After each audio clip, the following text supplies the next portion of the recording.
Tonight, a new chapter in the race for the White House. RFK Jr. suspending his campaign, throwing his support behind former President Trump. The endorsement shaking up an already unprecedented race. Kennedy's siblings reprimanding the move in a scathing statement. Will Kennedy's base give Trump a critical boost in this close presidential race? Vice President Kamala Harris back in Washington after her history-making DNC speech, the impact her powerful remarks had on voters, and when will she do the first sit-down interview since joining the race? Also breaking tonight, the deadly festival attack in Germany, a stabbing spree reportedly leaving several people dead and others injured. Police and ambulances rushing to the scene, the new details just coming in. Italy's super yacht disaster, a luxury ship mysteriously capsizing, rescuers recovering the bodies of those missing from the wreckage. Nearly 24 people on board, including a British tech magnate, when it went down during a violent storm. The investigation into what went wrong. Extreme weather, severe storms unleashing twin water spouts in Florida, the South baking in brutal summer heat, which areas could reach triple-digit temps as a tropical storm takes aim at Hawaii. Deadly hospital mix-up. It's a parent's worst nightmare. A woman checks into a hospital. When her mother calls to check on her, she's told her daughter checked out. The family baffled, believing their daughter had vanished for nearly a year. The hospital then discovering her in the morgue. The drug smuggling operation inside Georgia prisons, nearly 24 indicted over an alleged scheme involving drones, how they carried out the years-long plot. Plus, the stunning spectacle in Iceland, the volcanic eruption lighting up the night sky. We'll show you the incredible video as hot lava spews into the air. And the highly anticipated moment at the DNC that never happened. The rumors swirling about a Beyoncé performance catching like wildfire, how all the buzz turned into a buzzkill for the Beehive. Top Story starts right now.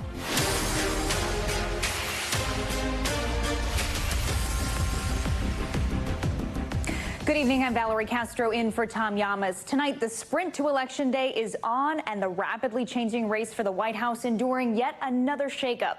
RFK Jr. suspending his long-shot presidential campaign and endorsing former President Trump. The independent candidate making the announcement at an event in Phoenix, saying he no longer had a realistic path to electoral victory. Kennedy went on to throw his support behind Trump, the former president seemingly delighted about the decision. Earlier today, Kennedy took steps to withdraw his candidacy in Pennsylvania, signaling his intention to back the Trump campaign just hours before making his official statement. He added that he would take his name off the ballot in 10 battleground states. His siblings releasing a blistering statement reading in part, "Our brother's decision to endorse Trump today is a betrayal of the values that our father and our family hold most dear." The announcement coming just hours after Vice President Kamala Harris accepted the Democratic nomination in a monumental speech. With both conventions now in the rearview mirror, the campaigns are in overdrive. We're just over 2 weeks out from the presidential debate and 10 weeks away from the election. We have a lot to get to this evening. NBC's Dasha Burns starts off our coverage. Robert F. Kennedy Jr. Tonight, in a move likely to help former President Trump, independent candidate Robert Kennedy Jr. suspending his campaign. I promised the American people that I would withdraw from the race if I became a spoiler. And announcing he will now endorse Mr. Trump. I was surprised to discover that we are aligned on many key issues. Kennedy suggesting Trump offered to enlist him in his administration. He originally launched his White House bid as a Democrat, then becoming an independent, saying his principles, including protecting free speech, led him to today's decision. Staying on the ballot in the battleground states, I would likely hand the election over to the Democrats with whom I disagree on the most existential issues. Late today, former President Trump thanking his opponent turned ally. We just had a very nice endorsement from RFK Jr., Bobby. He's a great guy, respected by everybody. It's a major shift from the harsh words he had for him just a few months ago. RFK Jr. is a Democrat plant, a radical left liberal who's been put in place in order to help crooked Joe Biden. Kennedy, a member of a storied family in Democratic politics, now endorsing the Republican nominee, is already sparking criticism from within his own family. JFK's grandson, Jack Schlossberg, posting RFK is for sale, works for Trump, bedfellows and loving it. Kamala Harris is for the people. while Kennedy's saying his wife, actress Cheryl Hines, is very uncomfortable with his endorsement. But supporters of RFK Jr. today telling us they'll follow his move to back Trump. I have no choice but to. I will, yeah, because I trust Bobby. And Kennedy's endorsement could be critical. Since Vice President Harris entered the race, Kennedy has lost ground, dropping from 9% support in July to 5% in August. Though a recent NBC News poll finding Republicans view him favorably, while independents and Democrats have a negative opinion. So his endorsement could give Trump a small boost that could make a big impact in a tight race. Trump and Kennedy donor Omid Malik helped broker conversations between the campaigns. The dynamics have just changed again. How have they changed now? Tremendously in the favor of President Trump. If you look at Bobby Kennedy, he's the most relevant third-party candidate in over a generation. Dasha Burns joins us now from Glendale, Arizona. Dasha, have we heard any reaction from the Kamala Harris campaign yet? Valerie, the Harris campaign did put out a statement in response, not mentioning Kennedy by name, but saying that she's going to work to earn the vote of everybody. And Dasha, we're learning there's an update in the investigation into the Secret Service response to former President Trump's assassination attempt. What's the latest there? No, we're learning that multiple Secret Service agents have been put on leave for their actions leading up to that assassination attempt. Valerie, we don't know exactly how many, but we do know that one of those put on leave was the agent in charge of the Pittsburgh field office who was in charge of coordinating with local law enforcement, Valerie. All right, Dasha, thank you. And this shakeup, all after Kamala Harris accepted her historic nomination at the Democratic National Convention. The Harris campaign now making an urgent push for swing voters as she faces mounting pressure to get more specific on policy. NBC senior White House correspondent Gabe Gutierrez reports. Tonight, after an electric final night of the Democratic National Convention, and with just 74 days to go into the election, the race for the White House is entering a new phase. Vice President Harris trying to maintain momentum today after making history, becoming the first woman of color to speak these words for a major party. I accept your nomination to be President of the United States of America. But her acceptance speech focused instead on her history as the daughter of immigrants, a Jamaican father, and an Indian mother. She taught us to never complain about injustice, but do something about it. Her great nieces teaching the audience how to pronounce her name. First you say comma like a comma in a sentence. Later, the young girls looked on, this viral picture capturing the weight of the moment. I'm no stranger to unlikely journeys. With protests outside the convention this week, the vice president making pointed remarks about the Israel-Hamas war. Let me be clear. I will always stand up for Israel's right to defend itself. But also saying the impact on Gaza has been devastating. The scale of suffering is heartbreaking. Harris's speech light on policy specifics, but in a dramatic shift for Democrats, she's now trying to flip the script on an issue where polls show Americans prefer former President Trump: immigration. Donald Trump believes a border deal would hurt his campaign. So he ordered his allies in Congress to kill the deal. While Trump argued the border security bill was not tough enough, Harris is now touting her record as a prosecutor.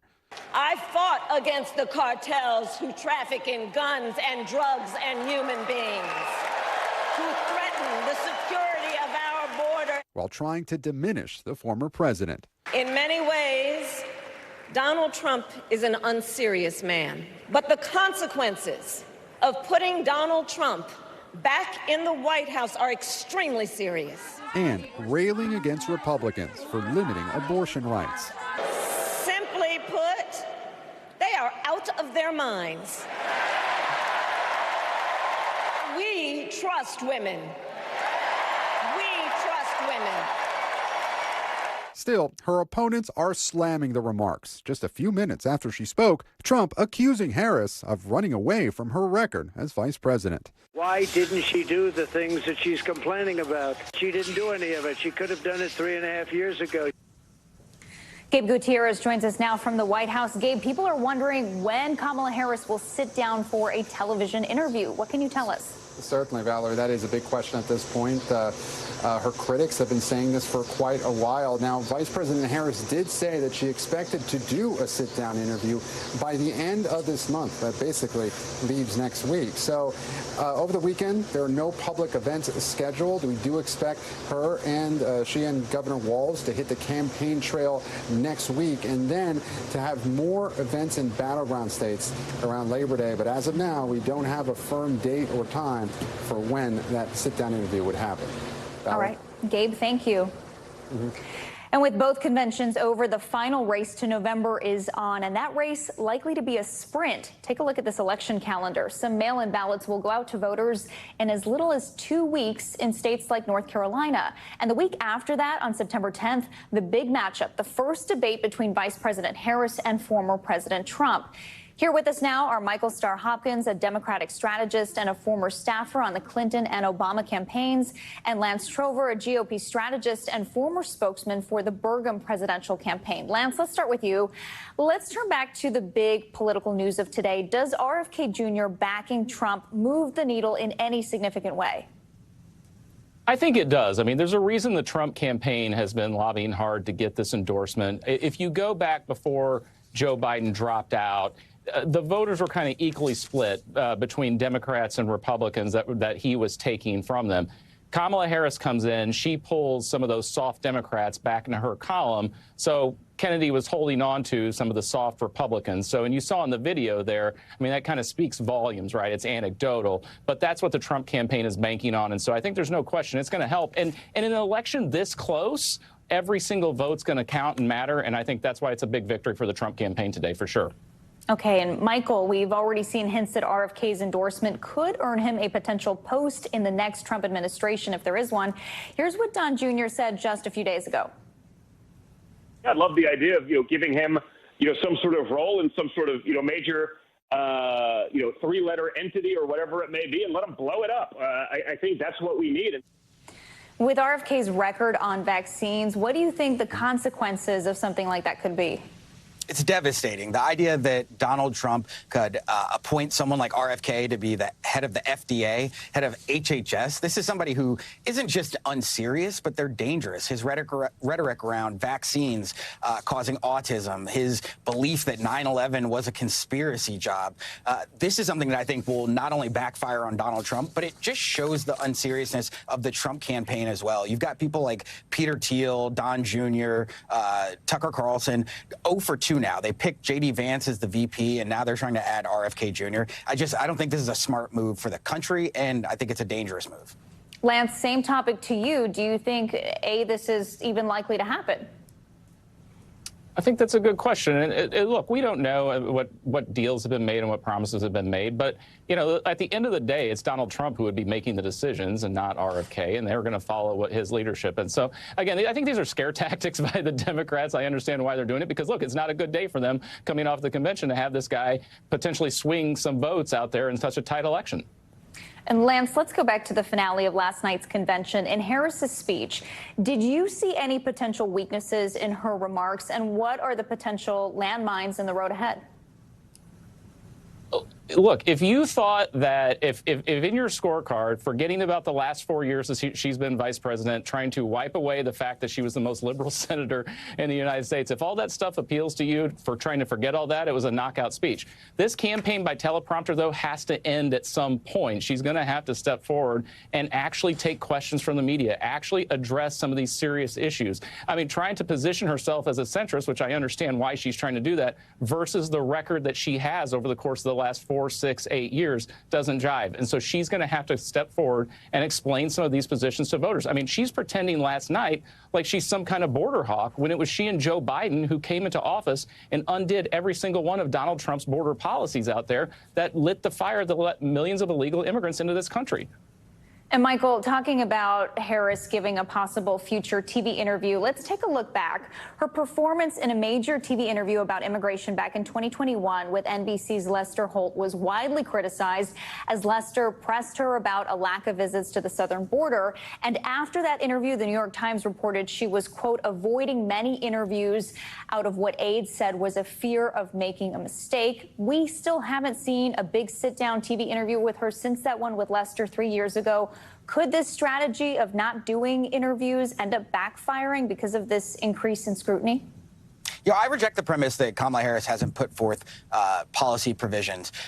We've seen under the Biden-Harris administration $1.2 billion go towards border security. She helped negotiate the border bill that was with John Thune that honestly has been one of the most conservative border bills that's come out. She's dealt with Medicare costs, with capping prescription costs for insulin, expanded ACA subsidies. This is someone who really has cemented themselves in policies. Donald Trump may like to talk about policies in terms of just words he throws around. But in effect, what he wants to do is deport 10 million immigrants. That would not only tank our economy, but you're talking about $400 billion in tax revenue leaving the country, $1 trillion in spending from that community leaving the country. Donald Trump isn't a serious person, and it's why you're seeing someone like RFK, who, frankly, the Harris campaign rejected his endorsement, flounder. Michael, we've seen a lot of momentum for the Harris campaign over the last week. We just wrapped up an enthusiastic week for many Democrats. There's got to be a letdown at some point, though. What can they do to guard against that? I think Democrats understand the assignment, and it's making sure that every American, regardless where they are, has access to health care and jobs and an affordable economy. And so I think what you're really going to see is Democrats focus on abortion and the economy. 1 in 3 women of reproductive age lives in a state where there are abortion bans, and Republicans in the 16 states that have introduced new legislation have gone on to ban it even more. So you're really going to talk about the America that Donald Trump wants, which is one of less rights, and the America of Kamala Harris, which is one of more freedom and more access. All right, and Lance, let's go back to that election calendar that we had up a short time ago. With early voting just a few weeks away, we're still seeing mixed messages from Republicans on early voting. After the loss in 2020, why not just embrace it? Well, you got no argument for me there. I think Republicans should lean in and embrace early voting. I think it happens more often than not, but I certainly encourage and believe in early voting, and I think Republicans would do themselves well to be all in on it. All right. Lance Trover and Michael Starr Hopkins, thank you both for your time tonight. Hey, thanks so much. Tonight, we're also following extreme weather across the country. A pair of waterspouts spotted swirling off the coast of Palm Beach, Florida, while thunderstorms swept through the region. And extreme heat scorching the southern U.S. Childress, Texas, located between Amarillo and Lubbock, expected to see a record-breaking temperature of 111 degrees today, with 25 million people in the region under heat alerts. Let's get right to NBC News meteorologist Bill Cairns. Bill, talk to us about the heat that we're seeing, and when will those areas expect a break? All right, Valerie, so it's summer in Texas. It's supposed to be hot. Not supposed to be this hot. I mean, this is hot by even like Phoenix standards or Vegas standards. I mean, right now in Vernon, Texas, it's 112 degrees. That's right on the border here on the Red River of Oklahoma and Texas. And earlier today, it hit a high of 114. So yes, even by Texas standards, this has been an exceptional heat wave. It's not widespread. It's north central in West Texas and into Oklahoma. And in some spots, even Elk City in Oklahoma is at 107. Dallas right now, by the way, you're right around 100. But when you add in the humidity, it feels like about 110. So for obvious reasons, we got excessive heat warnings from Oklahoma City to Dallas to Waco. These expire tonight, and then tomorrow we kind of take it a level down. Still hot, just not as crazy hot as it's been this week. And how about the West Coast? You're going to see pictures this weekend from California, maybe southern portion of the Cascades, of snow. The highest of elevations, like no one lives, but you'll see some pictures. I mean, temperatures for highs are only going to be in the 60s at night. They're going to be in the 40s. And as I mentioned, some rain and even snow showers at the high elevations. But as we head through the weekend, still very hot in the middle of the country. Even areas like Oklahoma all the way into Omaha and Nebraska, 100 degrees. And next week, Valerie, I'm sorry, no signs of fall. Nashville near 100 all week. Same with areas of Alabama and much of Texas. Darn, I thought we were so close to fall. Nope. So hot. False fall. Bill, I know you're also tracking a developing tropical storm that could hit parts of Hawaii this weekend. What's the latest there? Yeah, all as quiet as could be in the Atlantic. We haven't talked about anything. We're not going to probably for at least the next week, but things are more active in the Pacific. So here's the Hawaiian Islands. This is just a small tropical storm. It's nothing that's, too powerful, but it's going to go close enough and be strengthening tomorrow night into Sunday morning. It's going to clip the Big Island. Remember, there's, volcanoes that have peaks over 13,000 feet here. That's going to rain these out. We could get up to 10 inches of rain. It's going to be windy. The surf's going to be rough, kind of what you'd expect with a tropical storm, but definitely the rain threat is going to be the biggest problem there as we head. And as I mentioned, in the Atlantic, everything is quiet as could be. We have cooler water temperatures than normal right now. We have some dry air that's been moving in. We have winds that are unfavorable. This is all very unusual, Valerie. The first week of September is the peak of the Atlantic hurricane season. At times, I have like 3 storms I'm juggling at once. And everything right now is crickets. Shh, we'll keep it that way. All right. That makes me nervous, though. That's fine for now. Well, every day that goes by is one less day to get a storm. All right. All right. Thanks, Bill Cairns, meteorologist. Thank you so much. Moving now overseas, where weather is suspected of contributing to a super yacht disaster in Italy. Rescuers locating the body of the last missing person from the luxury boat, believed to be the daughter of British tech tycoon Mike Lynch. NBC's Kathy Park has the latest on the investigation. Tonight, Italian rescuers finding the body of the final missing person who was lost after a luxury super yacht sank off the Sicilian coast. Officials recovering what they believe is a body of 18-year-old Hannah Lynch, daughter of British tech entrepreneur Mike Lynch, whose body was recovered just a day earlier. The yacht carried 22 passengers and was anchored about a half-mile off the Sicilian shore early Monday morning, when officials say it was struck by a waterspout, sinking the vessel. Only 15 people were rescued. Security cameras capturing some of the extreme weather, and survivors saying they had just minutes to abandon the ship. A grim end to the harrowing 5-day, around-the-clock rescue operation, which included the help of more than 40 deep-sea divers. The 6 who went missing are all accounted for and confirmed dead. A dark cloud now hanging over the port of Porticello, where so much of the search was centered. One local resident saying the community is still in shock after the tragedy, now praying for those who died. A spokesperson for the Lynch family saying in part, the Lynch family is devastated. Their thoughts are with everyone affected by the tragedy. Just days before, the group set sail to celebrate Lynch's recent acquittal on fraud charges. His family and those who defended him at trial joined him on the trip. Now the tragedy turning into an investigation on how the so-called unsinkable yacht went down. Kathy Park, NBC News. We're also following breaking news out of Western Germany, where there has been a deadly stabbing attack at a festival. It happened in the city of Solingen, about 22 miles north of Cologne. A police spokesperson confirming to NBC News that at least 3 people are dead and at least 4 severely injured. Police believe one suspect using a knife is responsible, and so far they have not been arrested. The attack appears to be random. The festival was being held to celebrate the city's 650th anniversary. Still ahead tonight, the update in the shooting death of a U.S. airman. The former Florida deputy now facing charges for opening fire, the lengthy prison time he could serve if convicted. And the hospital mix-up nightmare, a family thinking their daughter went missing after being told she left a medical facility, then finding out she had been dead the whole time. The legal action they're now taking against the hospital. Plus, BMW issuing a recall on some of its popular cars, the vehicles that could be at risk for an electrical fire. Stay with us.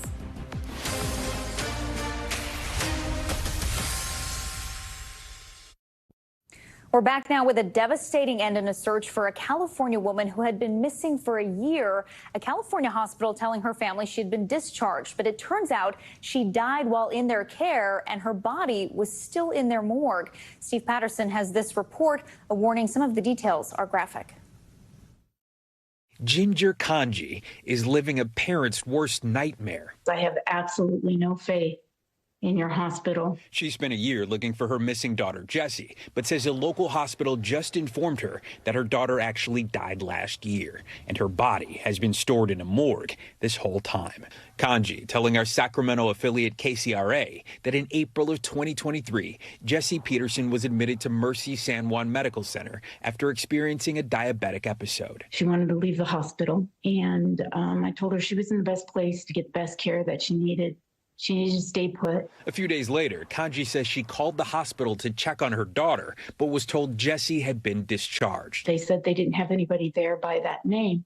And I asked them to double check because I'd just seen her a week before and spoke to her on the telephone, spelled her name for them. The man on the phone said, we don't have anybody here by that name. Days passed without hearing from her, so Jessie's family filed a missing persons report. But according to a lawsuit filed by the family, Jessie died from cardiopulmonary arrest on April 8th, 2023, and it was not until April 12th, 2024 that her family was informed. The suit adding, Jessie's body was so decomposed that an open casket funeral was not feasible. And Jessie's fingerprints were not even obtainable for any keepsake. You're supposed to have some bedside manner and compassion for family members, of which they neglected in this case. In the lawsuit, the family's lawyer calling out Dr. Nadeem Mukhtar, the physician who treated Jessie at the hospital, but signed her death certificate 361 days after she died. We've reached out to Dr. Mukhtar, but have not heard back.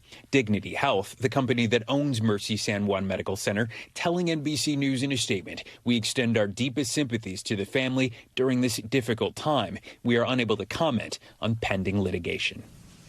All right, Steve Patterson joins us now from Los Angeles. Steve, this is such a disturbing story, but I understand the family is now filing a lawsuit. What more do we know? Yeah, Valerie, the family is seeking $25 million, including punitive damages for outrageous and inexcusable negligence. And because Peterson's death was not reported for an entire year, an autopsy to determine if there was any medical malpractice is now impossible, leaving this family even further in the dark. Valerie? All right, Steve Patterson, thank you. Coming up, the drug smuggling plot inside Georgia state prisons. Investigators revealing a scheme involving drones to drop drugs on jail grounds. What we're learning about those involved. We're back with Top Stories newsfeed and an update tonight. The Florida sheriff's deputy who fatally shot a U.S. airman in his home has been charged with manslaughter. Okaloosa County Deputy Eddie Duran was fired a month after he killed Roger Fortson while responding to a domestic disturbance call. The 23-year-old airman opened his door while holding a gun pointed at the ground. Duran shot him seconds later. Officials saying Duran's manslaughter charge carries a maximum sentence of 30 years in prison. New charges against a network of Georgia inmates who allegedly smuggled drugs and contraband into state prisons using drones. Pictures shared between the suspects showing bags of drugs and cell phones that were dropped into the yards of several different Georgia state prisons. 23 former and current inmates of the Georgia state prison system were charged. Their crime network allegedly beginning in 2019 and continuing for 5 years. Students and staff at a high school in Florida evacuated after a carbon monoxide leak. Aerial footage showing paramedics treating cafeteria workers outside the school. Fire crews saying 3 people who were lightheaded were taken to a hospital. All gas to the building has since been shut off. There are no reports of students being affected. And a consumer alert. BMW recalling more than 720,000 vehicles due to an electrical fire risk. The recall mostly impacting X1, X3, and X5 vehicles. Federal regulators say water pumps in the affected vehicles were insufficiently sealed. The issue creating a higher chance of a short circuit and even a fire. BMW saying it has received 18 customer complaints relating to the faulty pumps, but there have been no injuries. We now move to money talks and the latest policy switch up from the Federal Reserve. Chair Jerome Powell signaling today that interest rate cuts are on the way. This as the central bank continues its fight to curb inflation and aims to support a cooling job market. Our Brian Chung has more on what this all means for consumers. Tonight, the clearest sign yet from Federal Reserve Chairman Jerome Powell that spenders will soon get a little help. The time has come for policy to adjust. Translation, get ready for lower interest rates. Americans have been paying high rates on everything from credit cards to car loans and mortgages. Chris Nunn in Louisville says he's feeling the squeeze of the roughly 30% interest rates on his $6,000 in credit card debt. Slightly lower rates will at least take some of the edge off. But even if it makes a dent, that's just going to help my monthly payments. That's not going to pay off the $6,000. Restaurant owner Journey Rain of Grits and Waffles says lower rates will help her expand. With interest rates being lower, I see Grits and Waffles being in every major city. I mean, you know, being able to borrow money for a lower cost or even having credit cards with lower interest rates. The pace of price increases has slowed from the peak of 9% 2 years ago to 2.9% last month. Now the Fed has a new worry that its high interest rates could potentially put people out of jobs. We do not seek or welcome further cooling in labor market conditions. Experts say rates will come down, but don't expect to see the rock bottom rates of 2020. They're going to drift down, but they're not going to drop like a rock. That's absolutely right. So when the Fed does begin cutting rates, they're going to be cutting them incrementally and slowly and cautiously. Long-awaited reprieve for an economy that remains top of mind.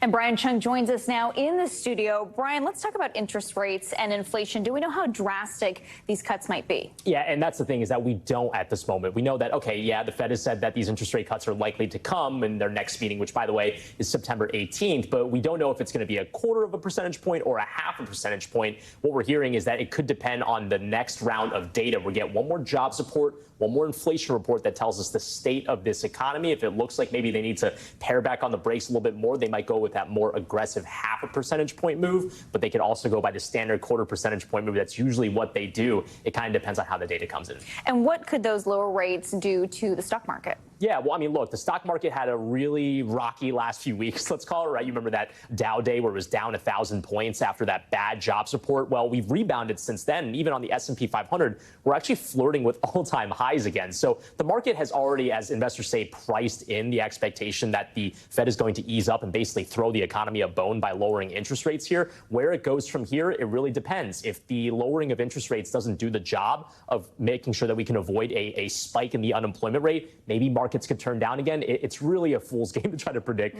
if the stock market's going to go up or down. Now, when interest rates are high, those are actually good for people looking to put money away in high-yield savings accounts, right? So what happens now? Yeah, certainly. Well, I mean, look, when it comes to small businesses, they might be going, okay, this is great if my borrowing costs are going down. But the problem is that your savings are also going to go down because of the way that the Fed benchmarks its interest rates. So if you're talking about high-yield savings accounts, people have been seeing like 5, even 5.5% in the post-pandemic period. Well, if the Fed starts to cut interest rates very quickly, you might see the rates on those types of accounts go down to maybe 4.5%. So this is something that is very variable. It could happen very quickly. So one way to maybe avoid that and lock your money in at a higher rate would be to look at a certificate of deposit where some banks might still be offering 5%. You can lock that in for a year or even 18 months. That might be one way to navigate these changing rates that the Federal Reserve is going to do soon. All right, Brian Chung, thank you.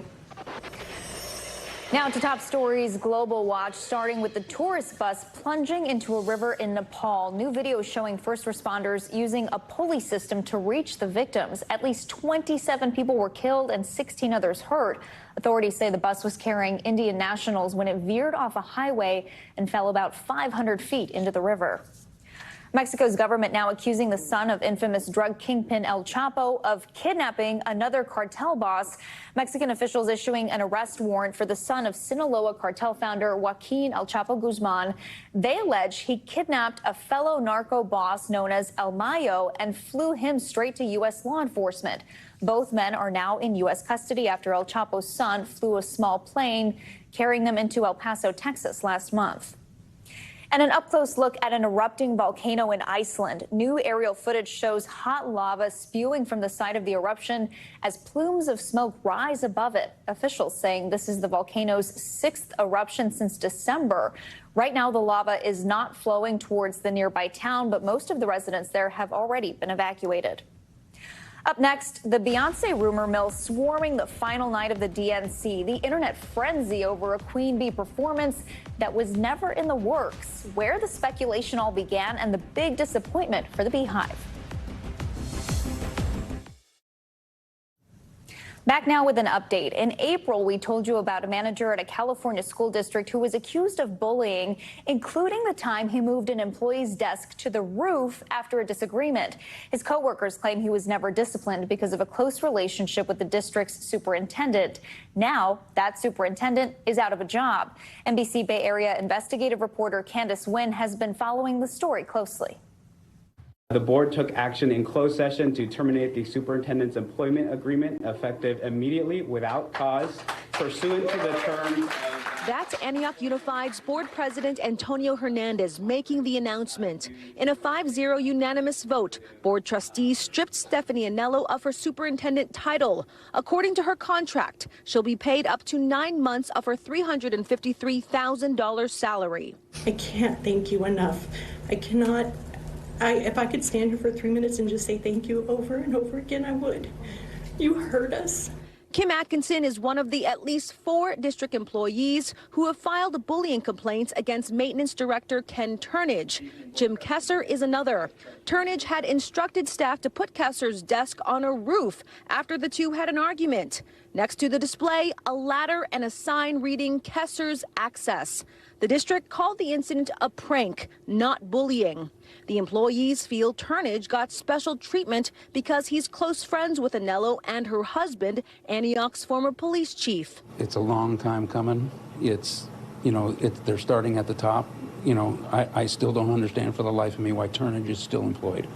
We reached out to Anello. She didn't respond. But board member Mary Rocha shared a few words on Anello's behalf. This is without cause, meaning, and hope you understand, the circumstances here is that we need to go forward. And I hope that we can all come together and understand that Ms. Anello has done a good job in this district. Thank you. After more than a year of accusations and scandal, teachers, staff, managers, and now this school board say they're ready to move on. And now it's time to heal.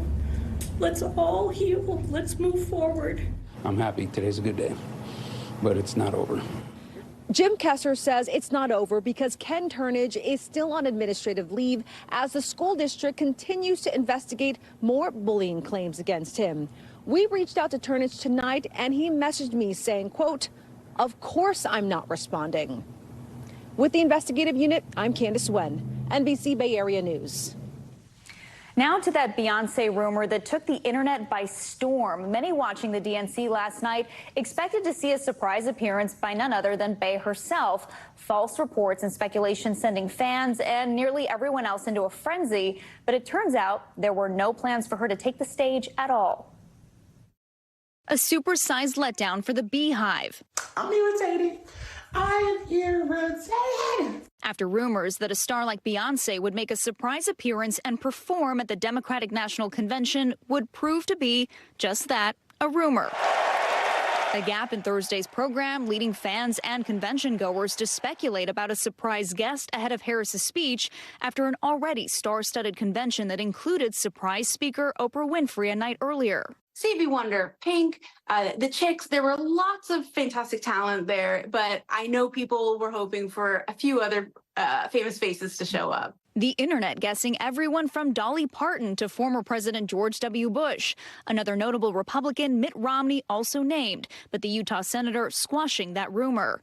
Eagle-eyed Swifties also noticing a gap in Taylor Swift's tour schedule. But one of the most guessed, Beyoncé. Whose song Freedom has become central to the Harris Walls campaign with the singer's blessing. Someone at the convention posting a clip of a Beyoncé song at soundcheck, which was viewed more than 1 million times. Then adding fuel to the rumor fire, publications like The Hill and TMZ seeming to confirm it. TMZ citing multiple sources saying, "We're told Chicago PD is on high alert as it's involved in security for Beyoncé at the United Center Arena." That excitement then making its way down to the convention floor. What have you heard? Well, I mean, we've heard, be ready for all the surprises here at the DNC. Night 4, it's always exciting. So Beehive should be ready. But by the end of the night, Beyoncé never took the stage. Her publicist telling NBC News Beyoncé was never scheduled to be there. The report of a performance is untrue. This is like a perfect encapsulation of how misinformation and disinformation can spread so quickly. There were some tweets where people were saying, "I hope that these people are going to play," and that was misconstrued by a lot of people as there are rumors that they're going to play. The Hill and TMZ issuing a correction. TMZ writing, to quote the great Beyoncé, "We gotta lay our cards down, down, down. We got this one wrong." You need to fact check everything, and if you fact check and it goes back to a source that you don't trust, take it with a huge grain of salt. I think that's the big lesson here. Beyoncé yet to make a statement about the rumor gone awry, and fans will have to wait to see her take another stage. Thanks so much for watching Top Story. I'm Valerie Castro in for Tom Llamas. Stay right there. More news now on the way. Thanks for watching. Stay updated about breaking news and top stories on the NBC News app or follow us on social media.